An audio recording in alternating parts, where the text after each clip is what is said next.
সমগ্ৰ ৰাজ্যত এতিয়া ৰঙালী বিহুৰ উখল-মাখল পৰিৱেশ। নলবাৰীৰ দিল্লী পাব্লিক মাধ্যমিক স্কুল প্ৰাংগণত শনিবাৰে এদিনীয়া কাৰ্যসূচীৰে বহাগ বিহু উদযাপন কৰা হয়।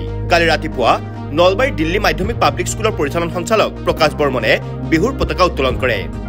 অভিনেতা তথা যুৱ সাংবাদিক দিগন্ত ভৰালীয়ে আধৰা অনুষ্ঠানটোৰ উদ্দেশ্য ব্যাখ্যা কৰে সাংবাদিক আলতাফ হুছেইনে।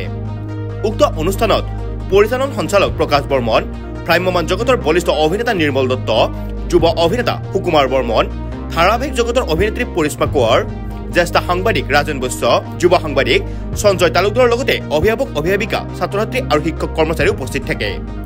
ৰাতিপুৱাৰে পৰা বিভিন্ন খেল ধেমালিৰ লগতে অভিভাৱক অভিভাৱিকাসকলৰ টেকেলি ভঙা প্ৰতিযোগিতাখন আকৰ্ষণৰ কেন্দ্ৰ হৈ পৰে।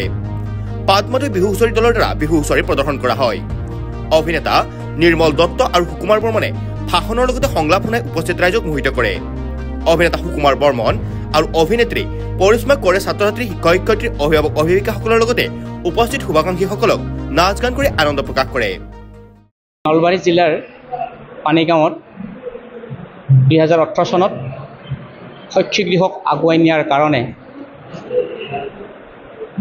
এই অঞ্চলৰ পবিত্ৰ বৰ্মনৰ নেতৃত্বত তেখেতৰ পুত্ৰ প্ৰকাশ বৰ্মন ডাঙৰীয়াৰ সহযোগত বসন্ত বৰ্মন প্ৰমুখ্যে এগৰাকী বিশিষ্ট ব্যক্তিৰ সাহস আৰু কৰ্মোদ্যমৰ ফলশ্ৰুতিত এই বিদ্যালয়খন প্ৰতিষ্ঠা হৈছিল। প্ৰতিষ্ঠাকালৰ পৰা এই বিদ্যালয়খনৰ ৰঙালী বিহু উদযাপন কৰাৰ এইবাৰ প্ৰথম পদক্ষেপ। ছাত্ৰ-ছাত্ৰী, অভিভাৱক অভিভাৱিকা, শিক্ষক শিক্ষয়িত্ৰী আৰু শুভাকাংক্ষীৰ সংমিশ্ৰণ আৰু মিলনে এই DPSক এখোপ আগুৱাই নিয়াৰ যি লক্ষ্য আৰু উদ্দেশ্য আগত ৰাখি আমি ব্যতিক্ৰমী অনুষ্ঠানটো উদযাপন কৰিছোঁ। এইটো প্ৰথমবাৰৰ বাবে। এই ক্ষেত্ৰত আমি সঞ্চালক প্ৰধান মাননীয় প্ৰকাশ বৰ্মন ডাঙৰীয়া, তেখেতৰ পিতৃ, আমাৰ অভিভাৱক স্বৰূপ আমি আটাই পাপা বুলি জানো পবিত্ৰ বৰ্মন ডাঙৰীয়া, ৰ'জ মেম, অধ্যক্ষ প্ৰদীপ PR ছাৰ, বসন্ত বৰ্মন ডাঙৰীয়া, এখেতসকলৰ আশা সুধিয়া চেষ্টাত আমি এই বিদ্যালয়খন লাভ কৰিবলৈ সক্ষম হৈছোঁ। লগতে আমি এই যি পদক্ষেপ আগবাঢ়িছোঁ ৰঙালী বিহুত আপোনালোকৰ সহযোগত, চতুৰ্থ স্তম্ভৰ গণতন্ত্ৰৰ যিটো সাংবাদিক তেখেতসকলৰ আশা সুধিয়া প্ৰচেষ্টা, তেখেতসকল আজি আহিছে আমাৰ এই বিদ্যালয়খনৰ যি মেছেজ অসম মুলুকত প্ৰচাৰ কৰিব, তেখেতসকলক ধন্যবাদ জ্ঞাপন কৰিছোঁ। ছাত্ৰ ছাত্ৰীসকলক আমি বৌদ্ধিক ক্ষেত্ৰত শিক্ষাগত মানদণ্ডৰে আগুৱাই নিয়াৰ লগতে সংস্কৃতিনো কি বস্তু সেইটো আমি এই ৰঙালী বিহুৰ জৰিয়তে এক সাম্যক জ্ঞান দিয়াৰ কাৰণে আমি আচলতে আজি এই অনুষ্ঠানটো উদযাপিত কৰিছোঁ। সংস্কৃতি বহুতি নৈ বৈ যায় ধুবুৰীৰ পৰা শদিয়ালৈ, পূবৰ পৰা পশ্চিমলৈ, উত্তৰৰ পৰা দক্ষিণলৈ।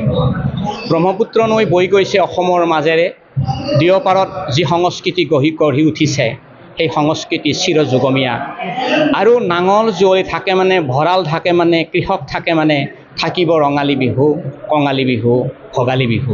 গতিকে আমি অসমীয়া জাতিয়ে যদি গৌৰৱ কৰিব লগা হয় তেন্তে ৰঙালী বিহুক লৈ আমি গৌৰৱ কৰিব লাগিব। আমি জীয়াই থাকিব লাগিলেই সংস্কৃতিৰ বৰপথাৰখনত ৰঙালী বিহুক আগত লৈয়েই, বৰভেটিক আগত লৈয়েই আমি জীয়াই থাকিব লাগিব। প্ৰতিটো খোজ, প্ৰতিটো উশাহ নিশাহত ৰঙালী বিহুৱে দি যাব আমাক জীয়াই থকাৰ প্ৰেৰণা। এই চেগতে মই ক'ব বিচাৰিম সমন্বয়ৰ বাৰ্তা এনাজৰীডাল ৰঙালী বিহুৱে কটকটীয়াকৈ ৰাখিছে অসমৰ জনমানসত।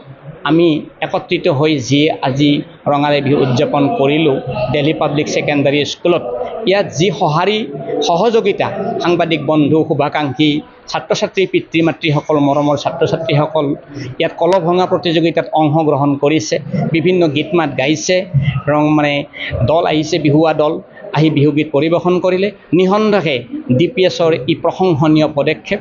ইয়াৰ গুৰিতে আছে শিক্ষক শিক্ষয়িত্ৰী ছাৰ বাইদেউসকল, অধ্যক্ষ প্ৰদীপ PS ছাৰ, প্ৰকাশ বৰ্মন ছাৰ, পবিত্ৰ বৰ্মন ছাৰ। গতিকে আমি এই চেগতে DPS কৰ্মকৰ্তাসকলক, পৰিচালন সঞ্চালককে ধৰি ছাৰ বাইদেউসকলৰ প্ৰশংসা কৰিছোঁ। আৰু সদশেষত মই মোৰ ফালৰ পৰা DPSৰ পৰিয়াল হিচাপে সংবাদ মাধ্যমৰ লগত জড়িত আমাৰ যি বন্ধু বান্ধৱখিনি আহিছে তেখেতলোকক ধন্যবাদ জ্ঞাপন কৰি মই ৰঙালী বিহুৰ শুভেচ্ছা যাচি এটি গীতেৰে বিহু গীতেৰে মই মোৰ ক'বলগীয়া শেষ কৰিম।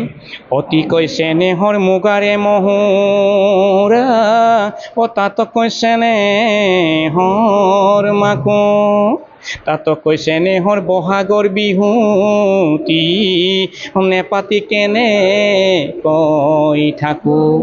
এই গীত এই ৰঙালী বিহু চিৰ প্ৰৱামান।